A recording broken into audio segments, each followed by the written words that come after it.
Assalamualaikum warahmatullahi wabarakatuh. Salam sejahtera untuk kita semua. Pada video ini mari kita belajar tentang larutan elektrolit dan non-elektrolit.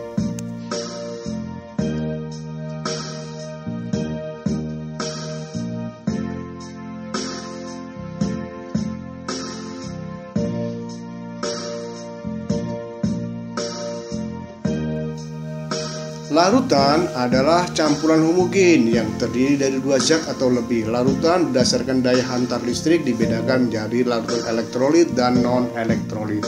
Larutan elektrolit dapat mengantarkan arus listrik, sedangkan non-elektrolit tidak dapat mengantarkan arus listrik. Larutan elektrolit berdasarkan kekuatan daya hantar listriknya dibedakan menjadi elektrolit kuat, yaitu memiliki daya hantar listrik yang kuat, dan elektrolit lemah karena memiliki daya hantar listrik yang lemah.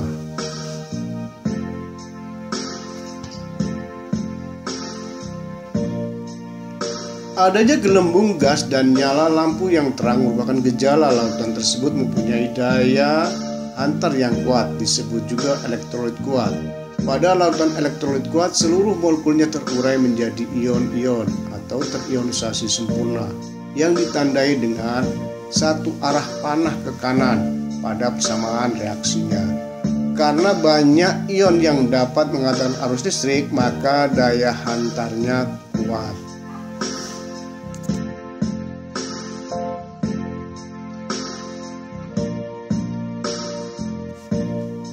Beberapa senyawa yang termasuk elektrolit kuat yaitu asam, terdiri dari asam halogen, asam nitrat, dan asam sulfat. Basa terdiri dari basa alkali, basa alkali tanah, dan garam. Hampir semua garam merupakan elektrolit kuat kecuali garam merkuri.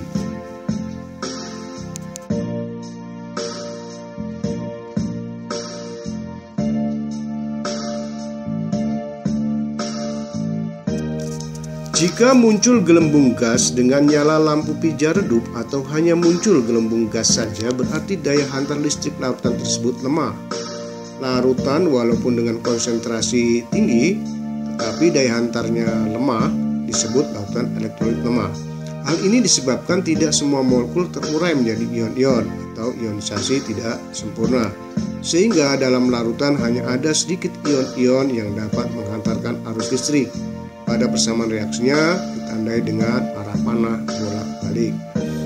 Contoh senyawa yang termasuk elektrolit lemah: CH3COH, HCOOH, HF, H2CO3, dan NH4OH. Perbedaan zat elektrolit kuat, elektrolit lemah, dan non-elektrolit dinyatakan dengan derajat ionisasi atau dilambangkan dengan alfa. Alfa sama dengan mol zat yang terionisasi dibagi dengan mol zat mula-mula. Elektrolit kuat jika alfa sama dengan 1, elektrolit lemah jika alfa lebih dari 0 dan kurang dari 1, dan non-elektrolit jika alfa sama dengan 0. Pada awal reaksi terdapat 0,5 mol NaCl. Setelah bereaksi ternyata NaCl yang terionisasi sebanyak 0,5 mol. Maka besar derajat ionisasi untuk NaCl adalah alfa sama dengan mol zat yang terionisasi dibagi dengan mol zat mula-mula sama dengan 0,5 dibagi 0,5 sama dengan 1. Derajat ionisasi NaCl adalah 1. Dengan demikian NaCl merupakan elektrolit kuat. Pada awal reaksi, contoh yang kedua, pada awal reaksi terdapat 0,3 mol HCOOH. Setelah bereaksi ternyata HCOOH yang terionisasi sebanyak 0,15 mol. Maka besarnya derajat ionisasi untuk HCOOH adalah alfa sama dengan mol zat yang terionisasi dibagi dengan mol zat mula-mula. Maka alfa sama dengan 0,5. Derajat ionisasi HCOOH adalah 5. Dengan demikian HCOOH merupakan elektrolit lemah.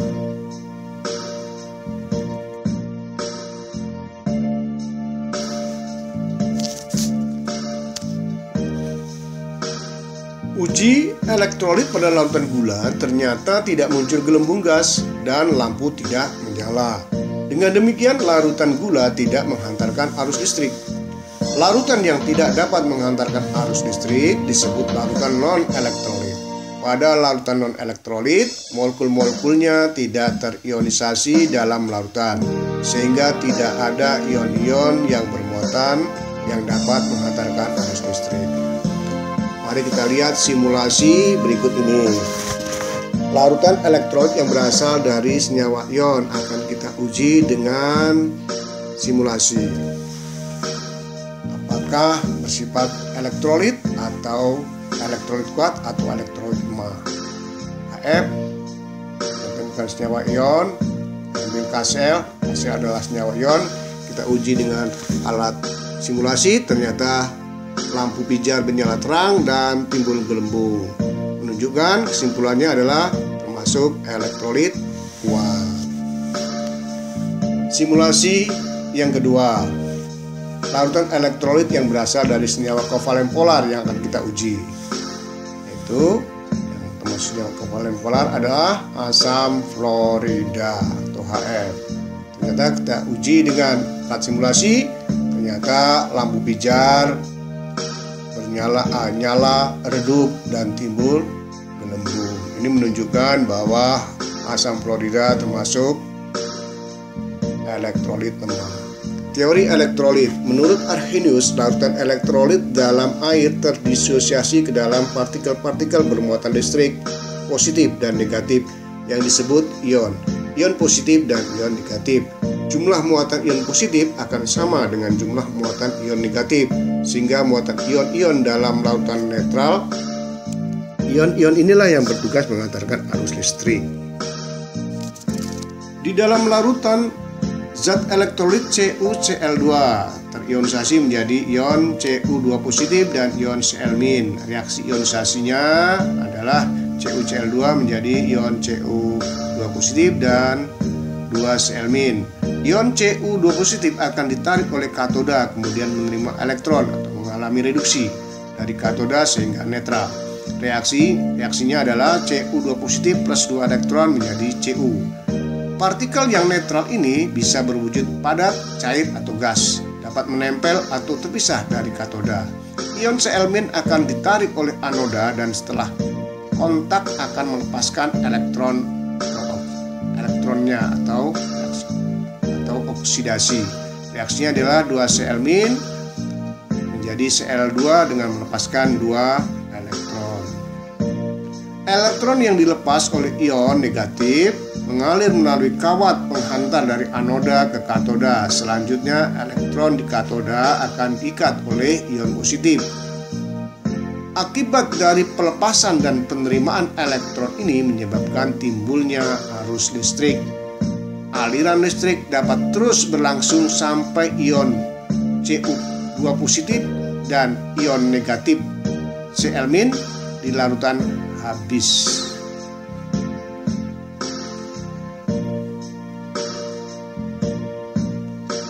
Larutan elektrolit dapat bersumber dari senyawa ion, senyawa yang mempunyai ikatan ion, atau senyawa kovalen polar, senyawa yang mempunyai ikatan kovalen polar.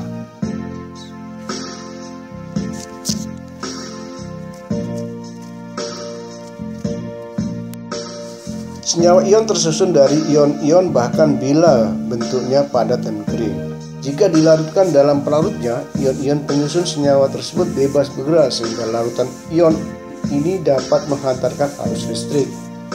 Tetapi dalam bentuk kristal, ion tidak dapat menghantarkan arus listrik karena ion-ion tidak dapat bergerak bebas, yang termasuk senyawa ion mencakup basa dan garam. Senyawa kovalen polar dapat diuraikan oleh air membentuk ion-ion yang dapat bergerak bebas. Karena itu, ikatan kovalen pada senyawa tersebut mudah putus. Yang termasuk senyawa kovalen polar adalah senyawa kovalen yang bukan berbentuk diatomer atau senyawa tak simetris. Demikian penjelasan dari saya. Assalamualaikum warahmatullahi wabarakatuh.